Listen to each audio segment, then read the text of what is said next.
Yeah, so my name is Cameron Chestnut. I am from Oxford, North Carolina.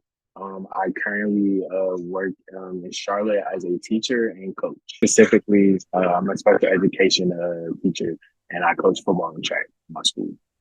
And just as a young Black man, do you feel comfortable talking about your mental health? Yes. I would say like at first no, because that's not like something like in my household. Like obviously, like my parents made sure I was good. My dad, my stepdad, they made sure I'm good. But like never it was an in-depth conversation. So it took time for me to be able to do that. Um, I went to an all male school, so like being around guys, we had to get used to talking about our feelings and just hashing things out with one another. So that's where I got comfortable being able to do that. And so that was in college at Morehouse. Can you Yeah. think about prior to that, how you would have been dealing with your mental health if you were at all? I wasn't like I didn't wasn't really wasn't aware of myself and like what challenges and adversity I was facing myself. Um, just kind of going with emotions, like oh, like I'm good, like I have this, and this, and that, and I'm good, but not realizing like what I'm putting myself through mentally, like school wise, sports, different things like that, the overload. So I would say I wasn't dealing with it because when it came time where a lot of those things came up. I didn't know what to do. I didn't know who to turn to. I didn't know what to say, blah, blah, blah. I didn't know what steps to take. You know what I'm saying? So And so, what are some outlets or maybe resources that you found yourself using I to do? would say the first thing is utilizing the people around me. So identifying those people that I know that I can go have conversations with, like and go have conversations with my girlfriend. I can go have conversations with my mom. And then I have a group of guys that I talk to about certain things. I know who I can and cannot talk to about those things. Um, and I would say that's how I deal with it. Then having outlets. I realized that like growing up, I played sports. So that was always my outlet. I played football. So the violent sport, I was always able to get my anger off. If I was upset about something, that was my outlet. But like I took that away from myself because I didn't play football in college. So I didn't have any place to turn to. So I went to music. For me, I didn't realize how much I love music until like it came time for me to have to cope and deal with things. So music for me, I doodle a lot. Like I have me as a grown man, I have ADHD, so doodling that keeps me sane. You know what I'm saying? Like I find myself doing that all the time, even as a teacher. When I get frustrated, I might draw like little eyes and different things like that. Um, and then I would like now I would say like I'm currently like I'm about to go to the gym after this, like working out. That's became like my big thing. So like lifting weights. That for me is a stress reliever. I'm really able to lock in and I feel like I'm able to release everything that I have picked up in me. So that's how I've been going about it. That's for myself. And then just being aware of different things. So like if something comes up, I'll research anything, So Can you talk about just some of the stigma that goes into being a Black man and, in conjunction with mental health, maybe some of the things that would have previously stopped you from dealing with it that maybe you like fought back against now? oh like, oh, you gotta be tough all the time. Like as a kid, what? You gotta be tough. Like you hear that from your uncles, your classmates, your dad. Like, yo, you toughen up. Like, don't cry. Like, what you crying for? And like I said, I played football, so that was one of the first places like where I feel like I learned some of those things, like some that are true. Is like, oh, as a boy, you don't need to cry. You don't need to let your emotions come out and this or do that. And those were some things that like as I got older, I realized like that wasn't, that wasn't really that beneficial. And then also I work with young kids. I special education teacher, but I primarily work with sixth graders through eighth graders. So that's a prime time like for kids where things for them is changing.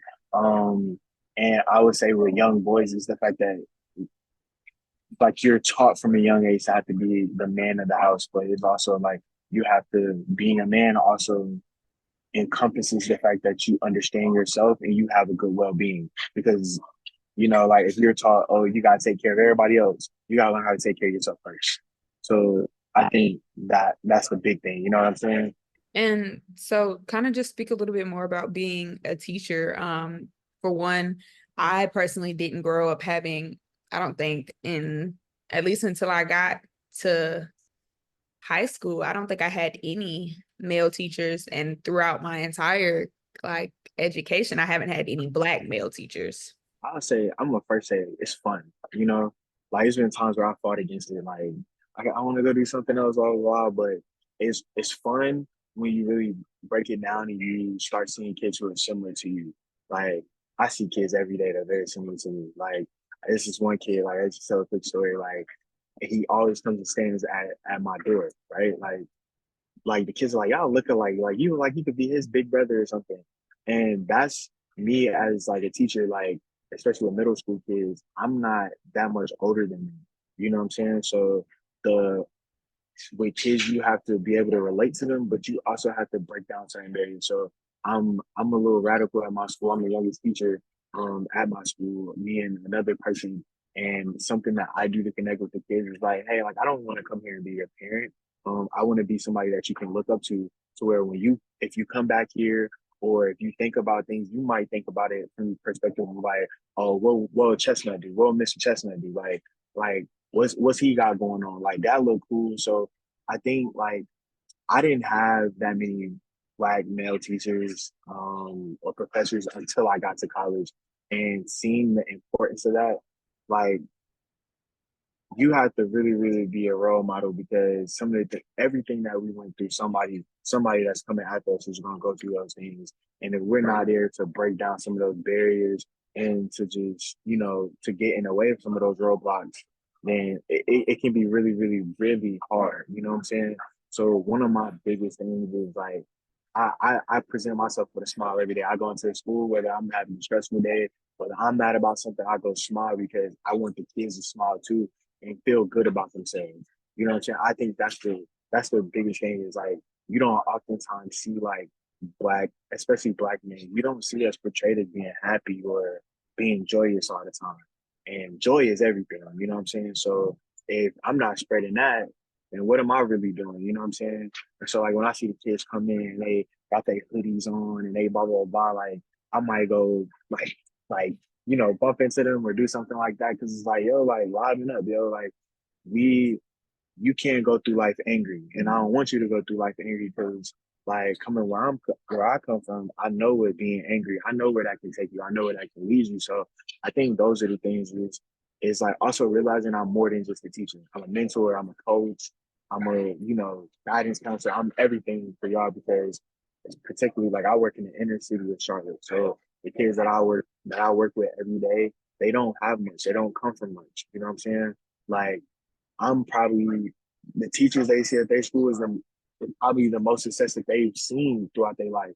So is my responsibility to really show them like the possibilities of the world, and that's what I that's what I've become about. You know what I'm saying? Like so. And so talk a little bit about what success means to you. How do you kind of define that? Um, like I would say, growing up, I always thought success was having money and having this, having the material things. It's not.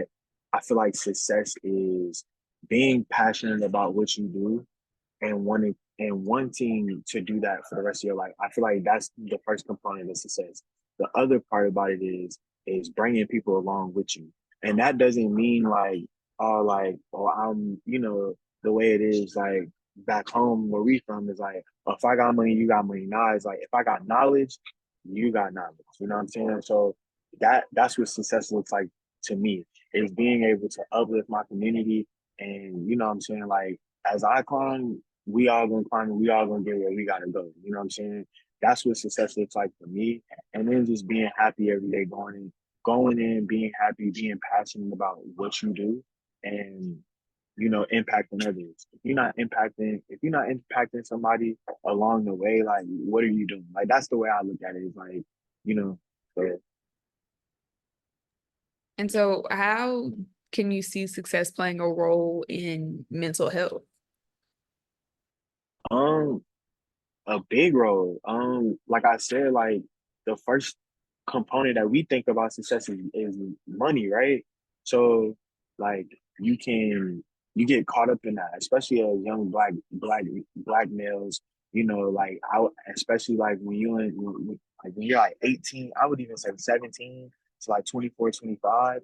It's all about what can I do so I can have everything right now. And what that does is it gives you a false reality of what life really looks like because then you want everything fast, but you're putting off everything but your well being. You know what I'm saying? Like when I was in college, it was all about doing this, this, and this, and this. I put off my health. You know what I'm saying? Like I didn't deal with real life issues that I was going towards because all I could think about was, okay, like I gotta do this so I can get to the so I can get to this or get to that. And having conversations with my friends, like I make it my priority to talk to my brothers, you know, and I have two younger brothers too. So like having conversations with them, like, okay, like, why you do X, Y, and Z? Like my little brother, he plays football. Why you work so hard doing this? You need a break. No, I want to be an NFL player. I want to be rich. Okay. But at some point you gotta take care of yourself. You know, like at some point we gotta sit down, we gotta talk about this, we gotta talk about that. And I think like that's the big thing is wanting everything that comes to us. And then when it doesn't, that's when a lot of people get depressed. And then they don't know when they're depressed, you know, and then they look for other outlets and different things like that, things that can be disastrous to ourselves. And I think that's where, you know, success plays a role because we don't necessarily define what success really looks like in a healthy way. It's just all about I'm gonna get here, here, here, here, but we don't talk about what the challenges are on the way. You know, like I feel like those are the things that you know that really go into that career. And you talked about giving advice to your little brothers. And what advice would you give maybe in general to, any young black men looking to start to deal with their mental health, especially thinking at a young age, right? Maybe the age even that you're teaching, because maybe some of the outlets and resources that we have access to now, they might not have, those exact things. So the first thing that I tell any I tell my brothers, cousins, any young black kid or young man that comes into my classroom is I tell them be your authentic self and we'll refine things that need to be refined. You know, like if you I feel like that's the main thing is as young men, we oftentimes think that we have to do something that we're not ourselves, you know? And I think that's the first thing is recognizing who we are. If you recognize who you are, you'll know everything about yourself. You'll know your flaws. You know the pros and cons about yourself like the back of your hand, you know, and then I think that's when you know what resources to go get. If you don't know yourself, you don't know what resources are available that cater to you. You know, like not everybody, not everybody is has the will be able to go sit and talk to a counselor, talk to they might not have that kind of, that kind of spirit. We might not be that kind of person that can go sit and talk about our feelings. We might have to go to other outlets. And I think that's the first thing is knowing yourself and being your authentic self and refining those things about you that might hinder you from being what you want to be and what you can be. You know what I'm saying? Because oftentimes like and I tell the young guys all the time is especially me being a coach, I tell them they all want to be the next like the next LeBron James or the next, star football player or something like that. But it's like, okay, like who are you? Outside of that, when you peel back all the layers, who are you? Like, I'm like, okay, like I'm not just Mr. Chestnut, the teacher. I'm not just Mr. Chestnut, the coach. I'm not just this person. Like, it's deep down, there's something about me, you know what I'm saying, that makes me unique and that makes everybody else unique. And I feel like when you really, really break down and you figure out that for yourself, then you know where to go. Because oftentimes you have people that go seek things and they don't necessarily need that. They need something completely different. You know what I'm saying? Like so And then is there anything just on the topic of men's mental health or mental health in general that you would like to add? um I would just say like to all the young men, like is like get to know one another because um we're like I say like I say this all the time, like the way I see like women like commune with each other and do things for each other and are there for each other. Us as men, we have to be there for each other. We have to listen to one another. Like we can't tear each other down. Like we have to build each other up because we know the things that we face. So if we can't go to another person that's experiencing those same things, then how can we really get to where we need to be with our mental health and different things like that. Like my main thing is like I tell my friends and everybody, even young, listen to your friends, listen to your brothers, listen to what they have to say. You know, check in on each other. You ain't checking on your friends, go do that because that's important. You don't know I don't know what the next man going through if I don't ask. Because I'm not that type of person that's gonna go out all the time and tell my homies everything that's going on. But they know because they ask and they check on me, and I do the same for them. So like I said, like check on your brothers. Make sure they're good. Just not just from a money standpoint. Make sure their health is good. Make sure they're mental. Like when me and my friends check on each other, we check on our whole well being. Like, hey bro, did you go to the gym today? Yeah, I did. You look a little tired. You get some sleep today though. Like those simple things, those matter because you don't know where the next person's going.